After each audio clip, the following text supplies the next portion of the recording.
over to okay. Bama LSU. Okay, hang on. Okay.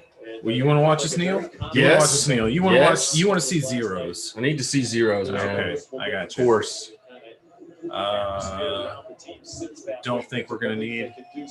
We're not gonna need the Drown Your Sorrows bourbon. Just It's a Lagavulin day drinking kind of game. There we go. All right. All right. Audio's good. Yeah.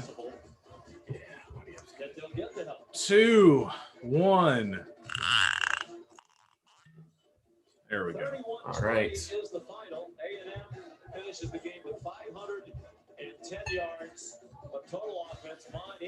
I'm starting small. I'm Okay. going to start small, and we're going to finish small. All right, guys, here we go. Ags win 31-20 over Auburn. They move to 7-1. Holy crap, it wasn't easy. It was not easy at all. It was the opposite of easy. It was very scary. It was a scary day. It started off well, had its bumps, and then talent took over. And first things first, sir. Stop messing with the remote. Sorry. Victory Scotch. Victory Scotch. To the Ags. Oh. That is excellent.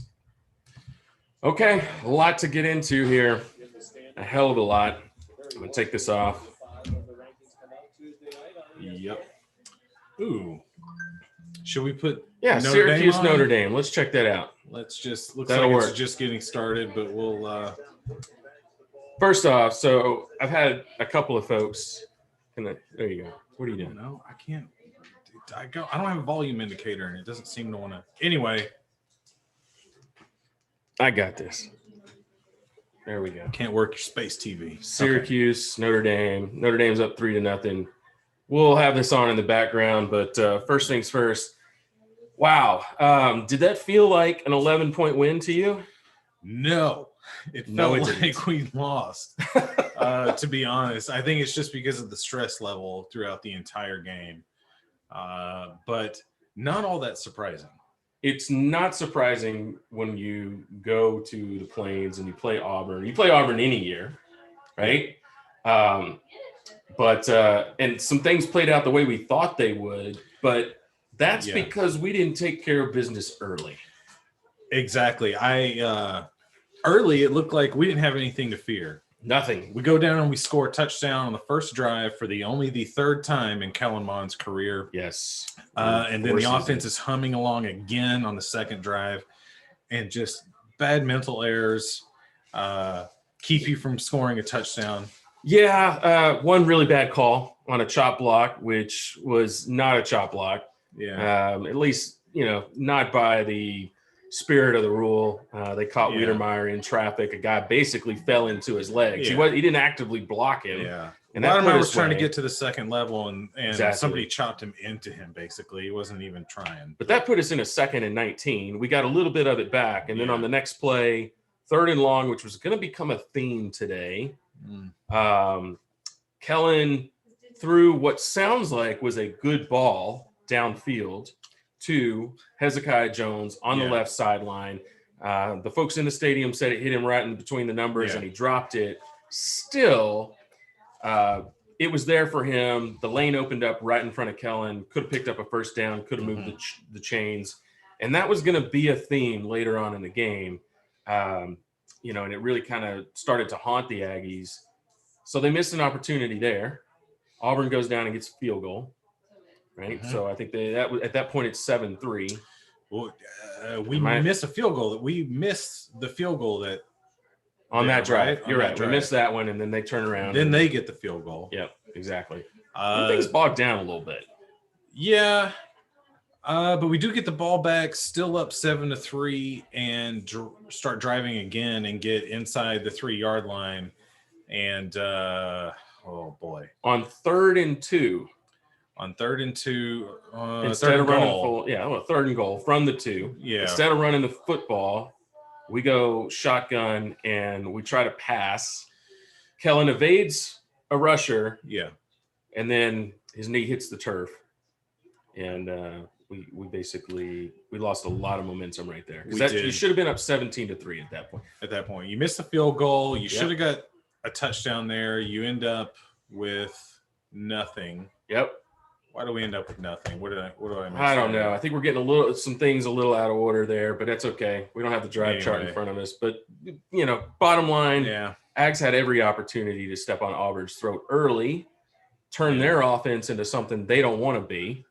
Okay, right. Which is having Bo Nix throwing the football. Yeah, throwing the football, coming from behind, because from that point on, Auburn started running the football at us and started to get back in the football game, and in fact took the lead. One of, I think, 2 points in the game they would lead. Yep. And then from there on out, it felt like all the way through the second quarter, all the way through the third quarter, we're trying to find our groove. We're trying to get it going again. And now, eventually we did. We wrestled the lead back, right? And then, some good things started happening late in the game. Defense started getting stops. And then going back to the earlier point about Kellen not running on that 3rd and long, made a huge, huge decision with about 9 in the 3rd.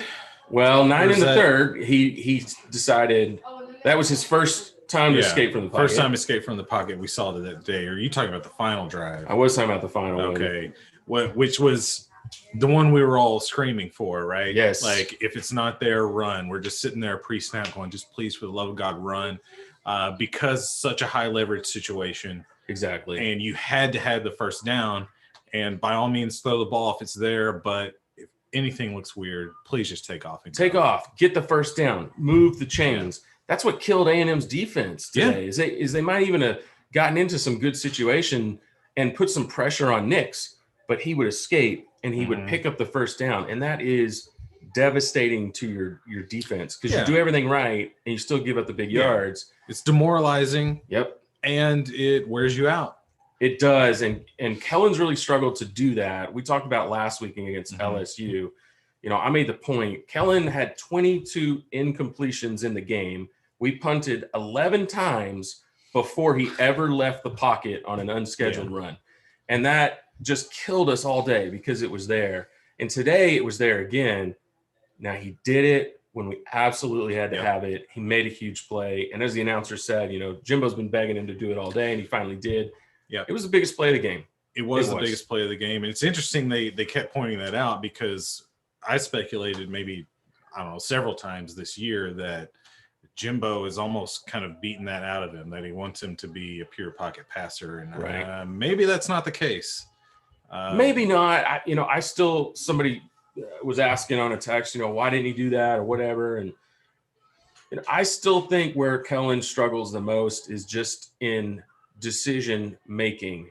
He can handle the 1 or 2 things he's got to manage, but he's kind of locked into making that play, and he doesn't process it quick enough. It's just a split second. If he could see what other people tend to see, and other quarterbacks do see, across the country, take off and just beat you with your legs. But for whatever reason, he really struggles with that. I don't think he's trying to be a pure pocket passer. I think it's in his DNA, man. Yeah. Like he's just kind of locked into trying to complete a pass, and only when there's just no other option is he going to take off running. Yeah. And luckily he did today. It was a huge play.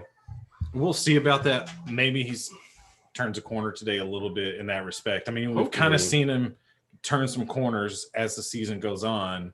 Right. And so you hope he continues to do that. I think, again, today, better in the decision-making department than he was against LSU in terms of making the decision and committing quickly enough. Still not where he got to against Arkansas and South Carolina when things were really humming before the Corona break really killed our momentum. So hopefully, I think we made another step, and we'll keep doing that as we go if we get some more conference games. Right. Which is up in the air. Up in the air. We will see.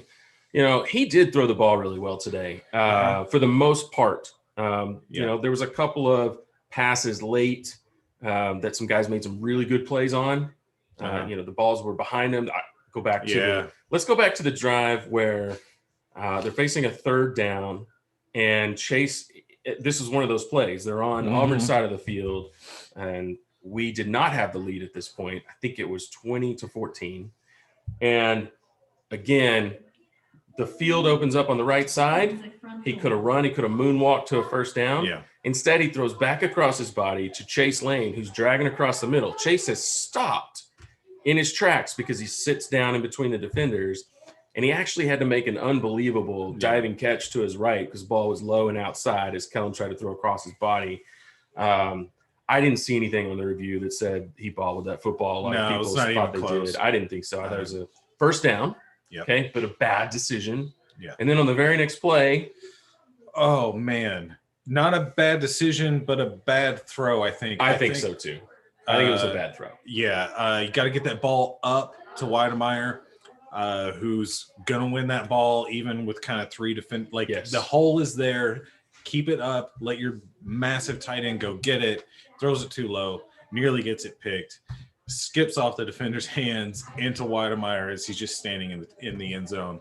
And I'm not going to feel the least bit bad about that one, the way the breaks had been going for us. Yeah. And there was another iffy call on another chop block, which it sounds like, based on some feedback online, I think it was on that drive. Yeah. Had put us, we dug ourselves out and got points out of it. Yeah. But I'm not going to complain. We know how some things have gone in some of these Auburn games, and today was really no different. The way the Auburn's offensive line was dealing with our pressure all day. They were grabbing, pulling, tackling, doing it, and they never doing what they do. They did get called for it late, finally, which was cause for celebration. Yeah, except in a situation where we declined the penalty because. Fair enough. Which I thought was actually pretty risky. I don't know how you felt about that, but for me, 3rd and 12 versus 2nd and 22, that's not an obvious decline to me. I think when you're playing here, I guess here's the counterpoint or you the think counter you're just going argument. to come back and get 10 yards anyway on a Bo Nix scramble, exactly, or worse. When you're dealing with somebody like Bo Nix, I get it. All that field in front of him, he's probably more apt to try to get it back with his legs and make a huge play. Yeah, probably you put him in like a 3rd and 12, and he's thinking, well, I got 2 downs, and he's trying to make a pass. The defense did an unbelievable job on that drive, keeping everything in front of him, putting pressure. Aaron Hansford with a fantastic open field tackle after Leal had flushed Nix to his left. So we'll talk more about the defense in a little bit. I want to talk about the running game, but the first thing we need to do is we need to call out the pregame score predictions. Yes, so I'm sorry. Yeah, I know you're taking care of some things on Twitter, but for the folks at home, we each make a prediction on the score. The one closest gets to opt out of the McConaughey. I'm undefeated. I've actually never had to wear the McConaughey, and that's not going to be the case again today because I believe I had A&M by 8. You had 31-17. Did I have 31-17, but you went 34-17? Yeah. So here you go. There you go. Have at it. So I nailed A&M score. Thought they would hold the Tigers. Yeah. Actually almost went 31-21. Should have a really good prediction there. It was a good prediction. But, I'm good at that because I'm, obviously you are not. You look good in that. Shut up. It fits really well. Oh, God. Very nice. Does it smell like scotch? No. It should after like last week. Sweat and bongo drums and marijuana. Oh, nice. Just keep living. Smells like one of these dumbass hats he's wearing in this. First of all, thanks to everybody who's dialed in to watch. There's quite a few people checking us out online. Appreciate it. Had some people ask us why we do this. It's therapy. It's therapy. It's just therapy because even if we weren't sitting here talking about the game with you guys, we'd just be sitting over there talking about it for the next 3 hours. So, or worse, we'd be talking to our wives about it while they completely ignore us. They don't want to hear about this. No, they don't care. In fact, one of the more entertaining, I wouldn't call it entertaining, more aggravating points of the game was when I tweeted that. Did you see it? I did. Yeah. Mrs. Meltdown walked into the room in the 4th quarter and asked how it was going. Asked what the score was. Yeah, want to know what the score was. And at that point, it was a 1-point game. We kind of had that what the F look on our faces because that's how it felt all day. After you hadn't watched a single down of the game. Exactly. So she sees the look on her face and she just slowly backs away. So I'll just come back later. Yeah. You know, one of the kids actually commented, "Hey, what time's the game today?" 11. And she said, "Oh, so that could potentially ruin the entire Saturday." Yeah. Like, yeah, pretty much. But you know what?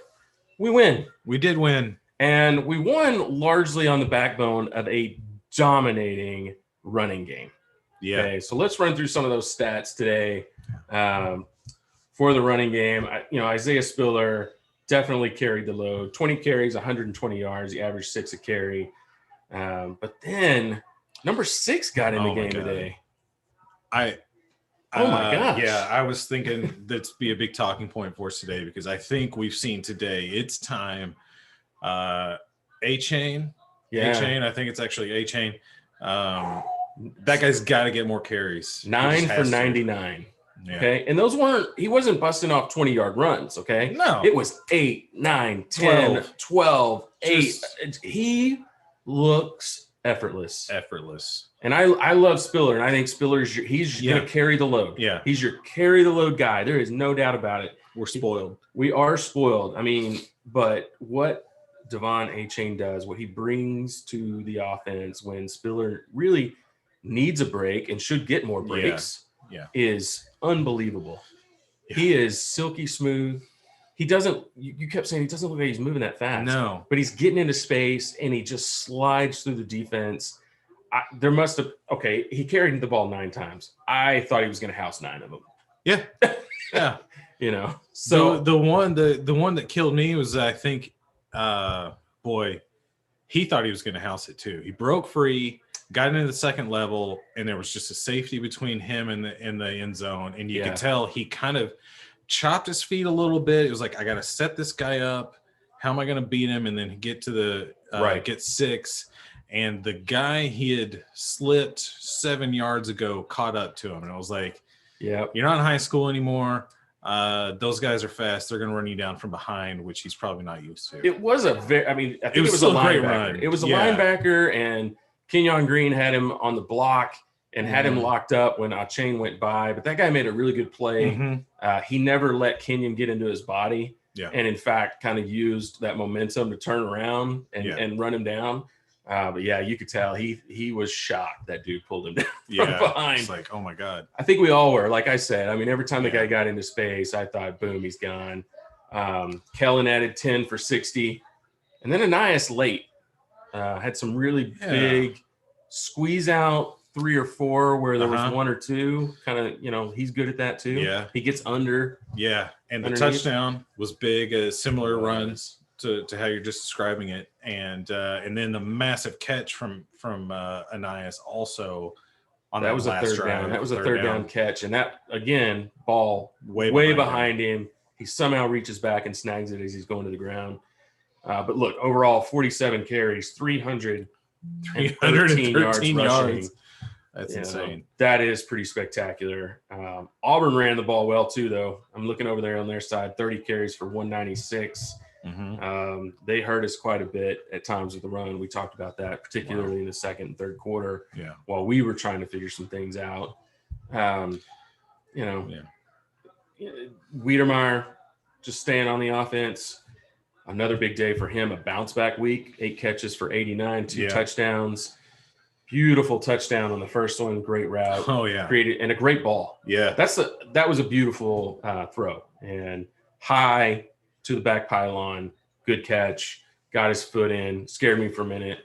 The second foot hit so fast after the first one that when it's boom, boom, I got a little nervous, but pretty clear on replay. He got it in. And then the wherewithal to focus on the tipped pass on the second touchdown. And he got it. So yeah, another good day for Jalen. Wide receivers, 7 catches, 7 catches all day, and Anias had 4 of those. So Chase Lane had 2, really important one.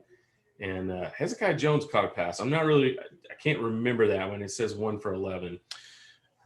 I remember that one. I think it was on a third down, actually. It was a pretty big catch. But I might have stepped out of the room for that one. Maybe so. Maybe. But regardless, we won. I think the story here is, you texted between our friends or whatever that Auburn is the team you don't want to let hang around. Yep. You got to step on their throat when you have a chance, because a guy like Nix, we talked about earlier this week in our college football playoff ranking show that this team, they're the kind of team that stresses our defense, particularly right now with the eye candy. They do a ton of it. You knew Chad Morris was going to throw out as much as he could at us. Right. You know he wants us real bad. And once they were allowed to get that running game going and lean on it, like they were eating us up with it. So yeah, and Auburn's always one of those teams that they feed off momentum, probably more so than anybody else. I don't like playing them. You know, one of the more fascinating parts of this series is I think now, Syracuse. So Syracuse going up on Notre Dame 7-3, going to be 7-3 soon in the second quarter. 10 minutes to go till the half. That's nice to see. Make them earn it. Earn it. We had to earn ours today. Like to see Notre Dame earn theirs. Yeah. 1-9 Syracuse. Oof. Yikes. But we were just talking, the home team, I think is now 1-8 in this series, or 2-8. Since we joined the SEC. I don't even know if we played them before we joined the SEC at home. But the road team won the first 4 or 5 games in this series. Yep. Really bizarre stat. But yeah. I think the only loss was our last trip. And that was the late interception game that allowed, what's the kid's name that's now for the Patriots, the backup up there for Auburn? He's Jared Stidham. Stidham bringing him from way behind, from 2 scores down in the last couple of minutes. Really tough defeat in the Jimbo Fisher era. Yeah. I mean, that was a huge loss because that was a football team that was playing probably above its weight at the time. And that's Jimbo's year 1, right? You would have been a 9-win football team. Yeah. That was huge. Yep.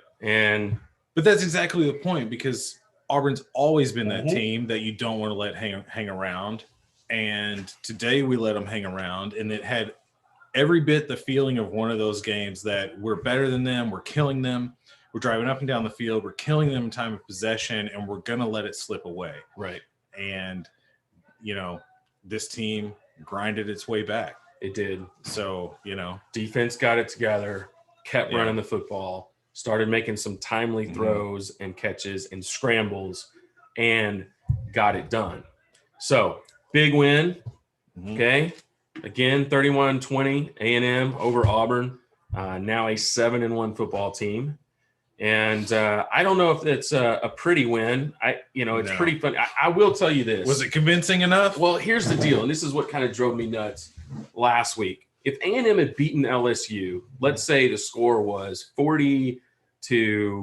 Yeah, 40-27. Okay. The national media actually probably would have viewed that as a really good win. We know that because of the way they described Notre Dame winning by 13 against North Carolina. Right. Okay.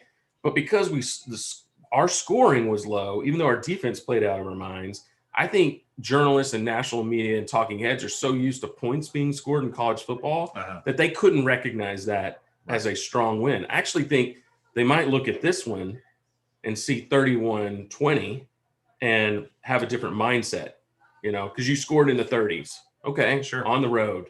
After a bounce back, a bad week last week. So we'll see.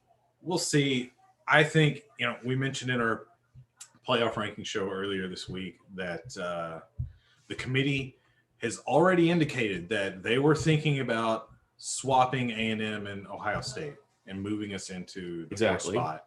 And that winning, convincing or winning big doesn't really ultimately affect your playoff chances, we don't think. Not in the end, not when the final rankings come out. But if we wanted to force the playoff committee's hand and make them say, okay, yeah, we've got to go ahead and swap them. Yeah. You needed to win, I think, bigger than we did today.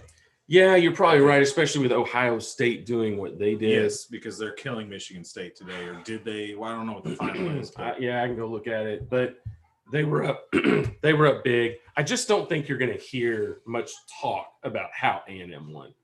I don't think that will be the narrative this week. Okay. As it goes into it, I think you probably shift to more about talking up the fact that Ohio State did play a football game. Yeah, they're up huge. Now look, they're playing a 2-3 Michigan State team. They're up 51-10. Yeah, they dominated the football game. Auburn's 5-3, and Auburn's dangerous. Well, now they're 5-4. Right. Okay. So, they are no pushover. They're a much better football team than we believe Michigan State is. But, we'll see where it goes.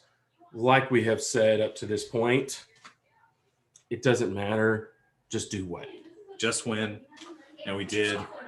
Again, even if you had won big today and the committee decides on Tuesday to swap us and Ohio State, even in that scenario, at the end of the day, when the final playoff rankings come out, we still, I think, would need help in front of us.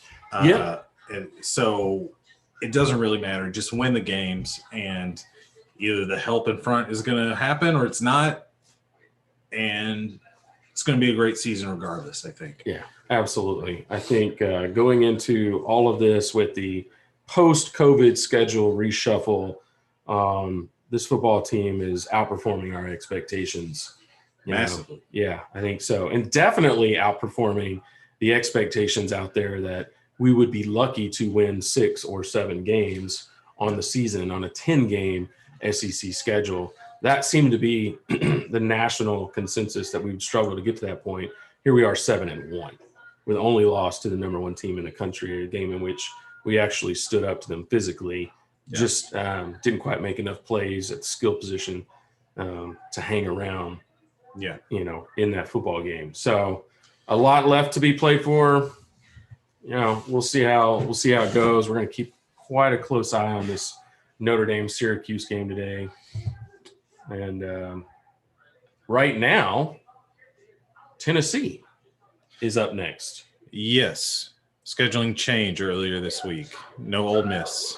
No Ole Miss. Am I right? Am I losing my mind? Or wait. No, I am getting confused because I think I got it backwards. We are supposed to play Ole Miss next Saturday. Yeah. But they got issues. They're dealing with their COVID issues. There's no guarantee that no game is guaranteed. Yeah. This may be the end of our regular season. So it could be. Yeah. It feels like Ole Miss is in a precarious situation. Who knows, what happens with us over the next couple of days. You're one test away, as we found out, from, a bad situation. So hopefully everybody gets home and without testing positive. But if they don't, then you're out for 2 weeks again, right? Yeah. I guess the CDC just drew back their guidelines to 10 days. So maybe that makes it more likely you play that second game. But I don't think the SEC has adjusted their I don't think they guidelines. Officially have. I think you're right. But, I bet they do pretty quick because they seem committed to getting in as many games as they possibly can. It would make sense that they do. The SEC's guidelines that they set out before the season were based on the CDC guidelines. Right. So it's completely reasonable to say, okay, well, the CDC's adjusted theirs. We're going to adjust ours. It's not some kind of, weird political decision within the SEC to manufacture more games or something. It's just we're going to follow the rules. We're going to follow what they did. Yeah. So it was interesting. So Barry Alvarez did make the comment today that the Big 12 presidents and would potentially have that discussion about Ohio State and altering their rules to allow Ohio State to qualify for the Big Ten championship. Hey, whatever. As John in Cyprus says, huge win. I'll take the W. It was funny how ESPN kept cutting to Ohio State. Their narrative was OSU is better, and look how great they're beating up Michigan State, which is like beating up Tech. I'll assume that's like Texas Tech. We're playing with house money. Just keep winning and let it ride, baby. And that's right. Keep winning, and this season, good things are going to happen. Ole Miss is one of those teams that does kind of freak you out a little bit because they can put up points.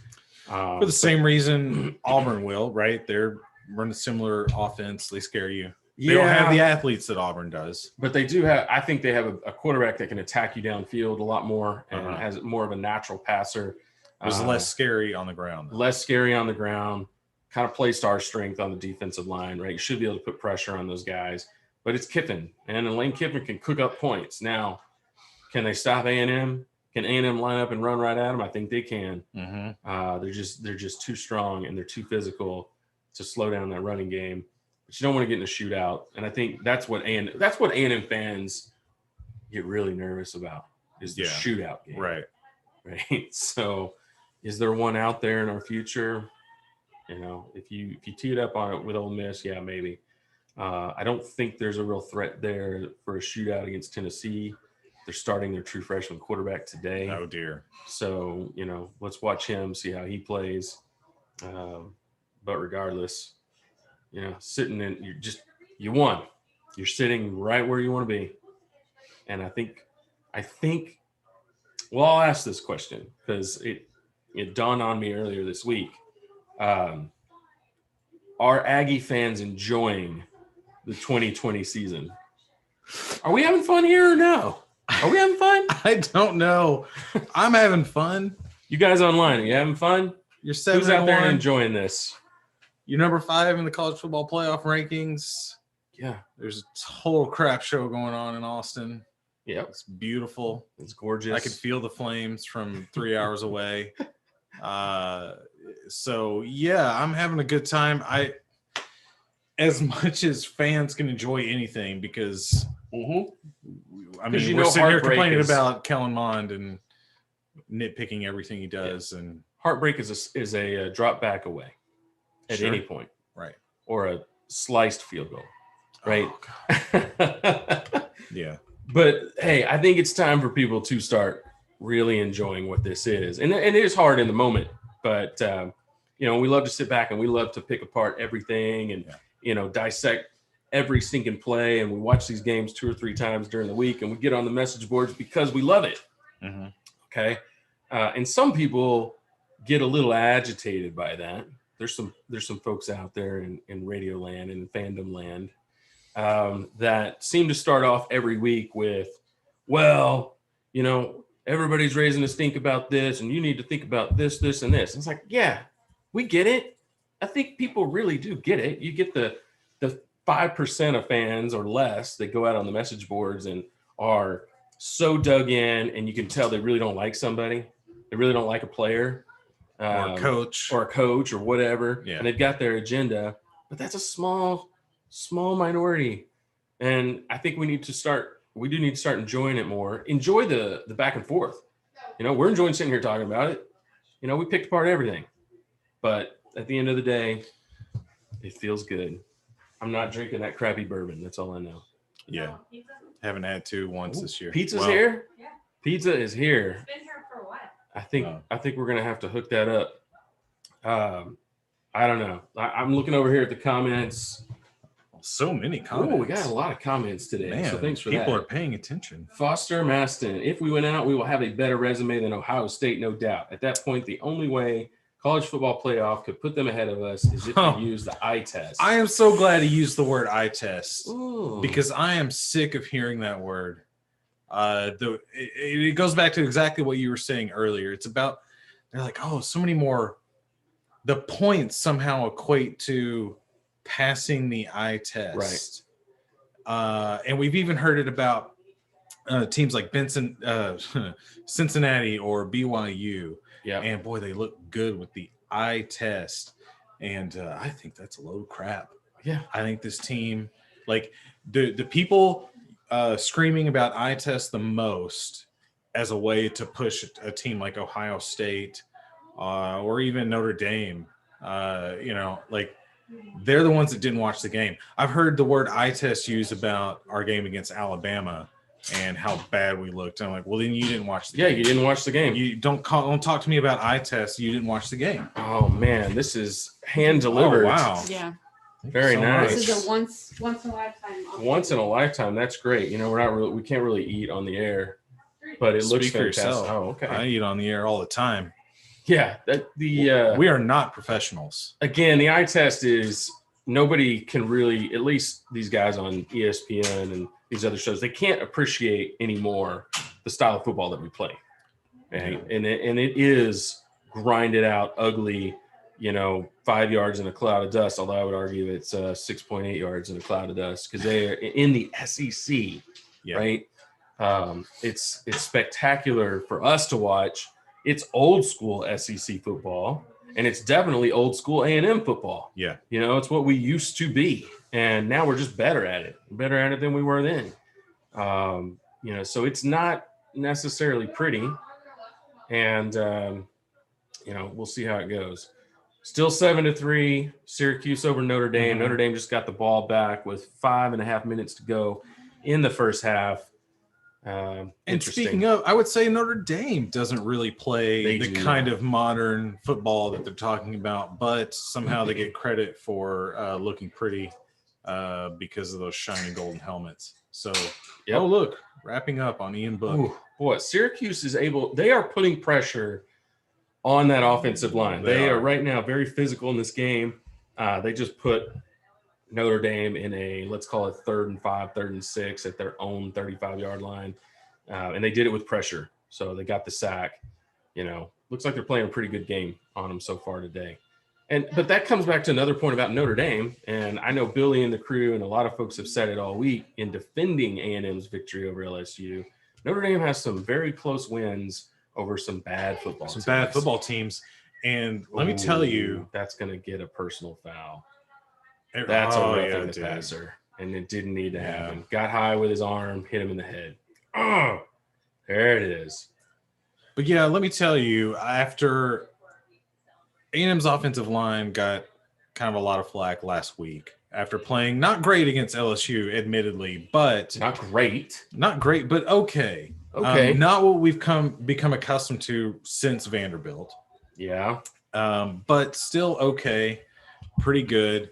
And our offensive line is run people over now against even Alabama at times. Like, we have not been overwhelmed physically by Alabama's front seven, LSU's front seven, or Auburn's front seven, which or Florida's front seven. But I would say those three, Alabama, Auburn, LSU, those are probably three of the maybe top 5 or 6 front sevens in the nation. I don't care what anybody talks about. Like, I know LSU's not playing very well this year. I know Auburn isn't either. But the way they recruit, the way they play every year, those are nasty front sevens. Yes. And you stood up to all 3 of them and really dominated one of them, you know, and you kind of got yours against LSU too, even though that was a weird game. Hey, look, when I went back and watched it again, I actually thought the offensive line played pretty damn well. I thought for the most part, you know, Mond had a clean pocket. He didn't have all the time in the world on every snap, but he was clean. You know, they gave it the 1 sack. There were a couple of hits. There were some shots, you know, as he let the ball go. But that's going to happen in this league. It's happened all season. Yeah. But the reality, and they blocked well. I thought they blocked pretty well up front. You know, LSU, like we said, they were flowing to the point of attack. They've got the athletes to get there against our type of offense. But I thought the blocking was there, and we ran the ball well. We had a 100-yard rusher.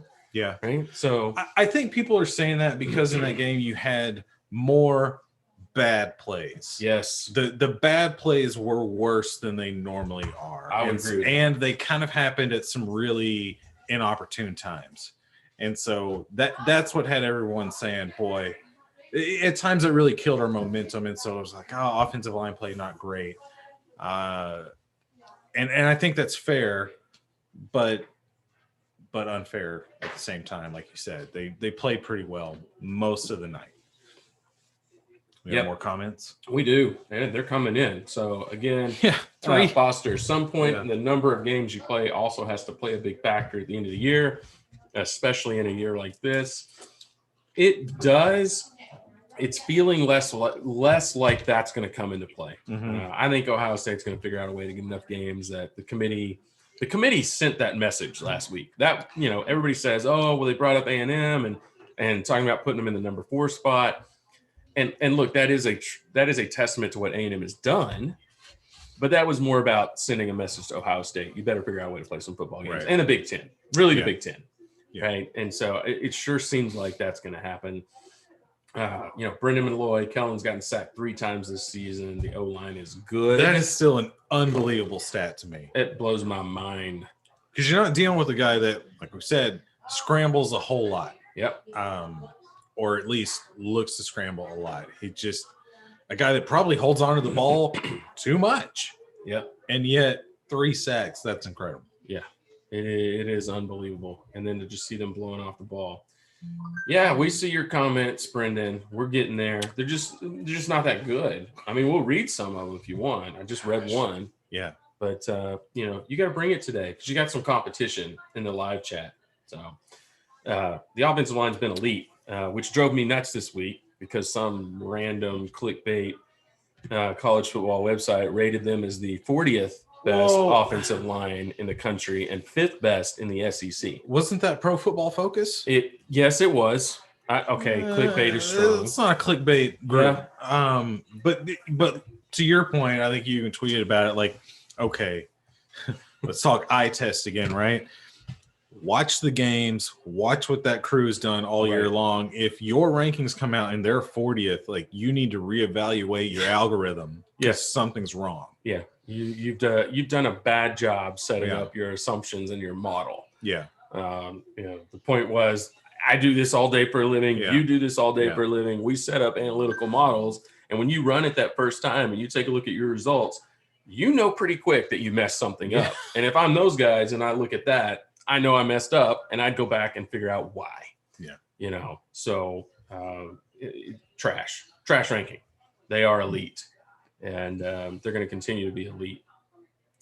So one thing, I don't know, anything else about this game today or about where we're going you want to talk about? This game? I'm just glad it's over. Yeah.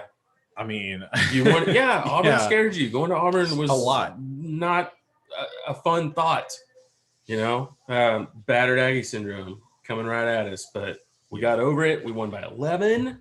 So how many double-digit SEC wins is that in a row? I think we're now at 5. I think it's 5. Yeah, I think it's 5. That is unbelievable. So as I mentioned earlier this week, the national media will probably come back and say A&M hasn't won a close game in a month and a half. A&M can't win close games. They haven't done it in a while. Or the SEC's down this year. Yeah, or the SEC's down.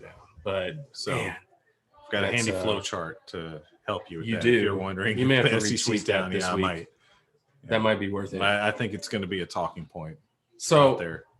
So I'm going to pivot real quick because we were talking about O-line play and D-line play and how dominant they've been. And let me tell you how huge that is because we are now 11 days away from early signing day for this recruiting class. Mm-hmm. And for those of you who don't pay attention, A&M right now, I think they're sitting in that somewhere between like 10 and 13 nationally with 7 spots open in their class and 6 or 7, depending on kind of how you look at it. They are on somewhere between 8 and 10 elite football players nationally, several of which are leaning towards A&M, and most of those are in the trenches.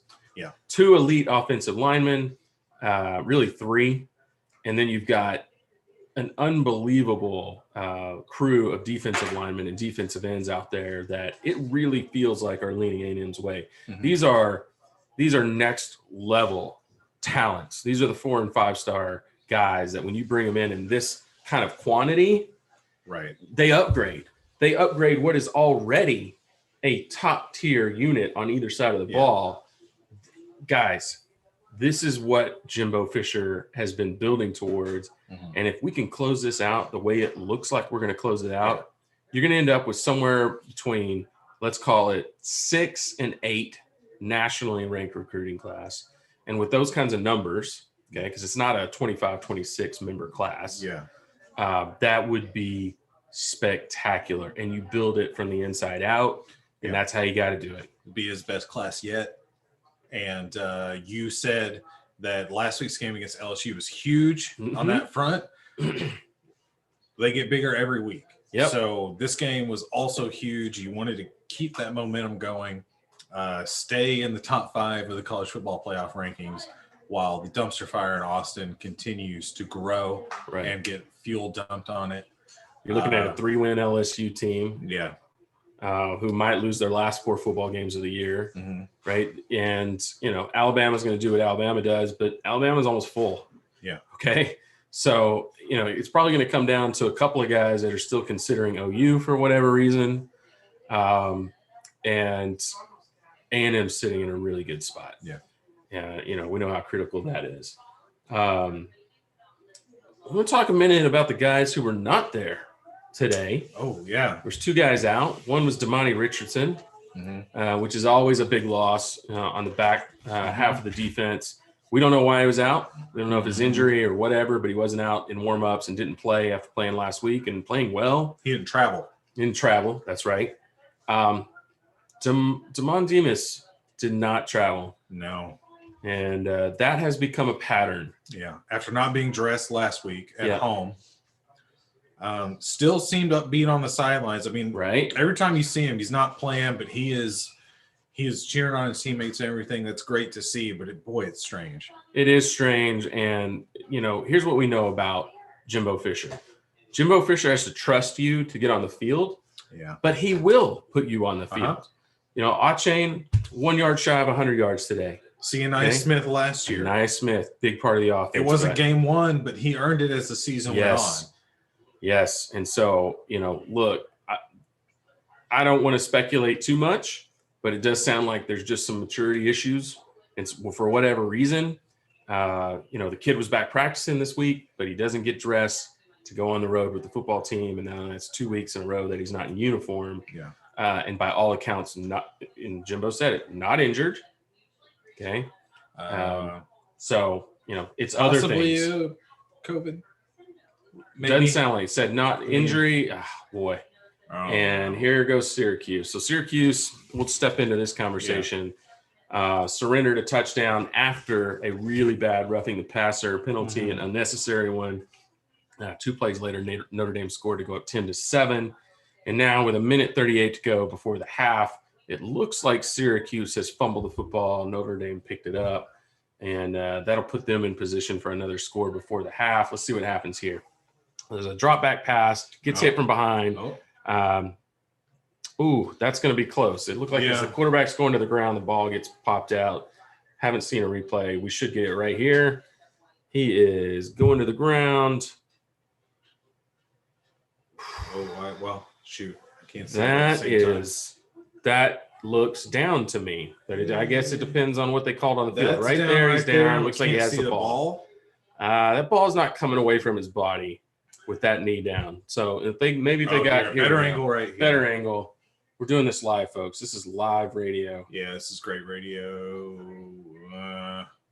If they called it a fumble on the field, and I think they did, they're going to call that fumble on the field. If they called it the other way, that's one of those that would have stuck. So I don't know it's fumble there, but you can't. Oh, I don't know, man.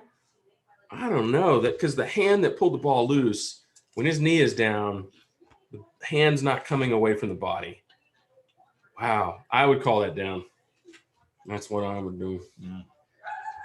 Well, what's going on in the rest of college football right now? We should check out Alabama, LSU.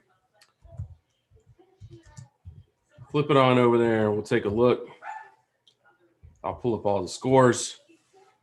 We got Iowa State and West Virginia right now, too. Man. Surely Iowa State's taking care of business. Oh, Alabama LSU play tonight. I'm sorry. So right now we got Florida and Tennessee, which we are. Oh, my goodness. TCU came back on Oklahoma State. That is that's a big comeback because they were down big. I think they were down 21-0. They were down either 16-7 or 13-0 at one point. Yeah. So that's a game. 29-22 with 12 seconds left. I don't quite know. And Oklahoma State has the ball at midfield. We talked about Notre Dame, Syracuse. Looks like we're gonna pop back over and see what they called. Florida only up 3-0 on Tennessee, but that's early in the first quarter. So they went down and got a field goal to start. Iowa State, 5:51 to go in the first. They are up 6-0 over West Virginia. Let's see what else is on the board. The computer is acting up. Really nothing else of note other than A&M over Auburn. Yeah. We're going to pop over that Oklahoma State game here in a minute once we find out what happened with this review. Oh, that's a better angle. We can see that before. Yeah. So Oklahoma State should be throwing a Hail Mary with 4 seconds left from midfield to try to not upset, but hold on against or win against TCU. That game has gone final. So that pass was incomplete. TCU beats Oklahoma State. And hey, look, that hurts some strength of schedule for some other folks because they moved to I think 5-3 on the season. I think that's their third loss. TCU gets to 500 on the season, 4-4, and beyond that, who cares? So we're still in official review. Still trying to figure this out. Huh? If you can't figure it out, then call stands. Yeah, that's just exactly. the way it's got to work. That's the way it should be. There you go. Iowa State 7-0, like we said. What's Tennessee doing? They're already in a 3rd and long from their own 30. Let's hang out. Let's hang here with Notre Dame, Syracuse, and see what the call is because this is pretty big. Yeah. Minute and a half. A&M's been in this situation a lot this year. If you give up points right before the half, that's brutal. You want to at least hold on to the football and run that clock out. And that's hurt us a few times. What's your thought there? Oh, yeah, I got you mid-bite, so we'll hang on. I was just noticing that Syracuse's quarterback was named Culpepper. Oh, wow. They are not related, though. All right, I'm going to look through the questions. Brendan Malloy, would you feel better about the win if we won by 14 versus 11? No, I wouldn't. I mean, would I have liked a touchdown at the end? At the end, no. It's all right. I'd feel better because I wouldn't be wearing this, but I think having that 30, if you crest 30 points, you feel good about that. Yeah. Whether it's 34 or 35, it would have been in that case. But it's not going to make me feel better about being down in the third quarter twice when you really shouldn't have been. Yeah. Yeah, look, the missed field goal was pretty brutal, and you could almost feel it because you pissed away an opportunity to score points. Touchdown. No, he's across the goal line. Notre Dame just scored. Took them one play after getting that fumble. They were into the end zone, and like we said, I think they're well on their way in this one. That's brutal. A 10-7 game suddenly jumps to 17-7 right before the half. So rough one. Yeah, Seth Small missing that field goal. That was pretty rough because he just flat out mishit it. You see on the replay, the hold was good, the timing was good, but his contact was pretty bad on that one. Big 12 dumpster fire. Always. It's fun to watch the Big 12 dumpster fire in progress. Yeah, there was a lot of talk about that. It's the dumpster fire is only as hot as Texas is, providing, fanning the flames. Yeah, and they did get into some. They made their way into the Herb Street rant today on game day, and just like you talked about last week, Herb Street was right and he was wrong. Yeah. And this is kind of a pet peeve of mine, and trust me, I love the cesspool Herbie rant. I love it anytime anybody is actually stopping to think about, wait a minute, why do we talk about Texas the way we do? Who are they really, or who have they been? But today, Herbie kind of made that point that outside of the Mac Brown era, what have they really done? A great run under Darrell Royal, and to be fair, a lot of wins prior to Darrell Royal as well. You don't get to, they're like top one or are they number 2 behind Michigan in all-time wins in college football? Won a lot of football games. But in terms of this perennial power, who have they really been? And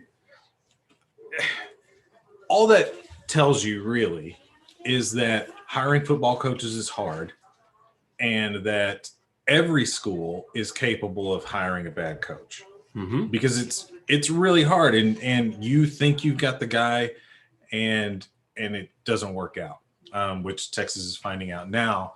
And they found out several times since the 1970s. Yeah, there's so many Tom Hermans between Darrell Royal and Mac Brown. And the funny thing is, people don't remember this, but I laugh because when Texas beat us before we went to the SEC, so that DeLoss Dodds could retire with a winning record against A&M, 17-16 over his career as athletic director against A&M.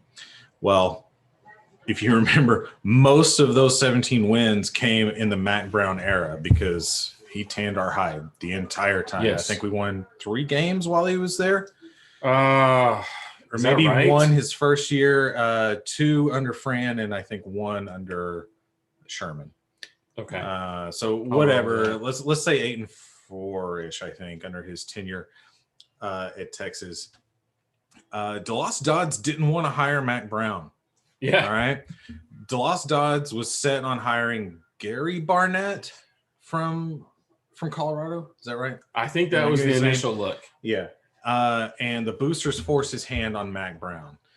So that guy, pompous ass, talking down to A&M so much, would have had a horrible record against A&M if not for boosters slapping his hand saying, no, don't hire that guy. It's really hard to hire coaches. Prop Joe String on Twitter says all the time, and he's totally right, there are no elite programs. There are only elite coaches. And so what Herbie gets wrong when he's talking about Texas is this: he talks about their history as if it has something to do with their ceiling. And with an elite coach, Texas will probably be right back to where they are. Yep. We can talk about if Urban Meyer can really get it done there, if there's two others, maybe systemic problems going, but I don't know. But regardless, thank you. It doesn't really matter. And I say that because the way Herbie is talking about Texas and the logic he's using with this kind of history rhetoric is the exact same thought process that makes people talk down to A&M. Yep. And makes them say, why is A&M not happy with 8-4 all the time? So yeah, it's funny to see Texas get clowned on, but I still hate that thinking permeates the college football landscape because it's incorrect. It's an incorrect way to look at other programs and what's happening. Right. Otherwise, Florida State's in the dumpster. Clemson is not who they are right now. You know, Florida would be elite. Miami. You know, Miami hasn't done anything of national significance since the 80s, and they were all about it in the 80s. Notre Dame. Well, they did have a title in like 2000 or something. Beat the tar out of Nebraska. You're absolutely right. My mind escapes me. Mm-hmm. But, you know, look, USC floundering because they've hired some bad football coaches. Mm-hmm. It's why A&M went out and did what they did. And listen, here's the thing where Herbie got it right. Okay.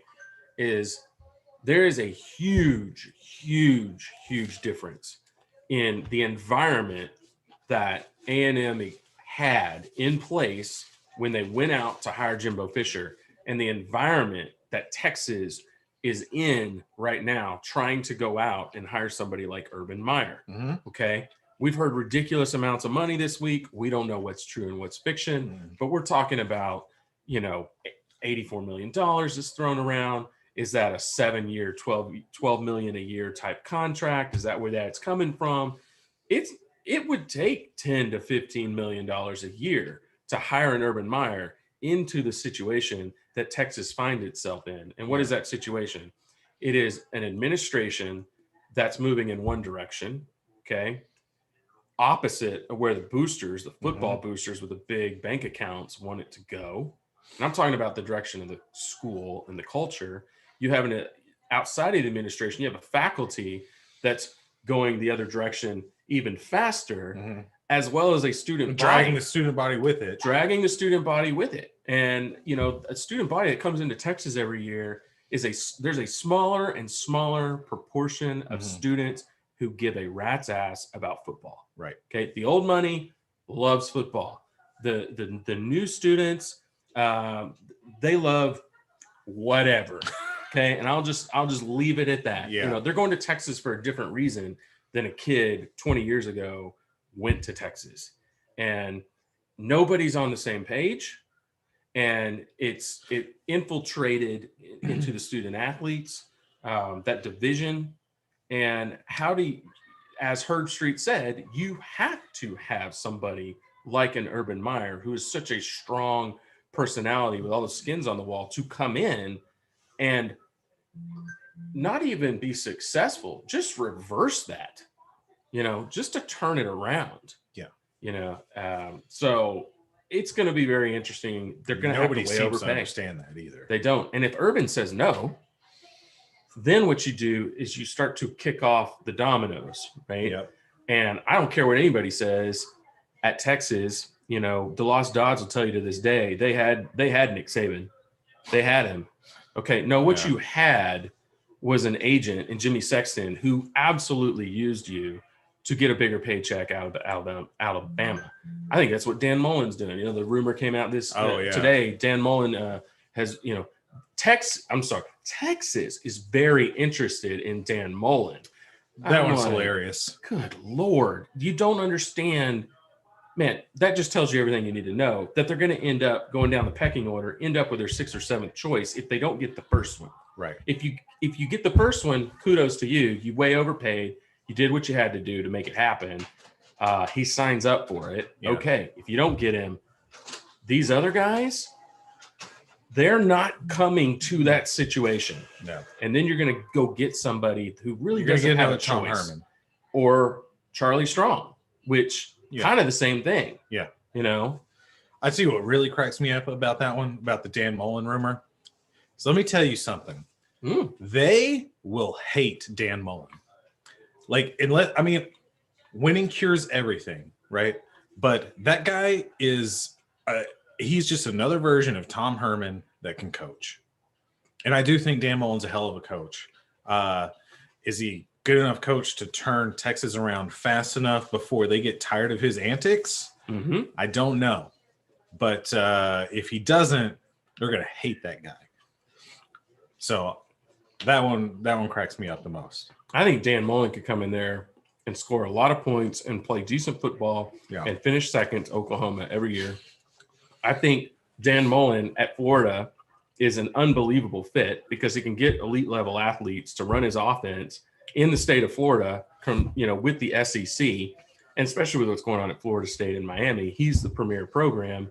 In Texas anymore, I don't think he's getting the level of athlete to Texas that he needs in order to actually win in that conference with his style of play. I think there's some guys in that conference that are ahead of him in that style of play. And I think he'd do well. Yeah. But he's not going to get them where they want to go. And what do they do when that happens? They get rid of them. And it costs them a lot of money. So much money. So many bags of money. Buckets. Buckets so of many money. Buckets So many of money. Buckets of money. Yeah. Because now you're on the buyout train again. Like we said, getting rid of Tom Herman this year is going to cost you it's going to be $40 million over his 4 seasons. That's going to cost you for him. Yep. And then you're going to overpay for whoever you bring in because you're going to feel like paying them less than $5 or $6 million a year makes you look bad. Yes. Like makes him look bad. He coaches for us, so he must be worth that kind of contract. And if he's not, then what are we doing? Right. You know what I mean? It's all about optics. Right. Right. So you can't have little brother down the street, paying their guy the money they're paying him and do any less. I mean, hell, that's how Tom Herman ended up with a huge paycheck. Yeah. I mean, it is what beating it is. Georgia had something to do with that. But, well, okay, fair enough. Completely disinterested. Oh my gosh. Yeah. And now Notre Dame just scored another touchdown with 5 seconds to go in the half. 14 this points one's in over. the last minute and a half. This one's over. Well, so much for Syracuse standing up to Notre Dame. Yeah. Yeah, let's find another football game. Stanford, Washington? Do they even play football anymore? I don't think so. I don't think so either. Georgia, Tennessee? Okay. Florida, Tennessee. I'm sorry. Still 3-0. 3-0. We're a whole quarter in, and Florida's punting away. Wow. So only 3 points against Tennessee so far in this football game.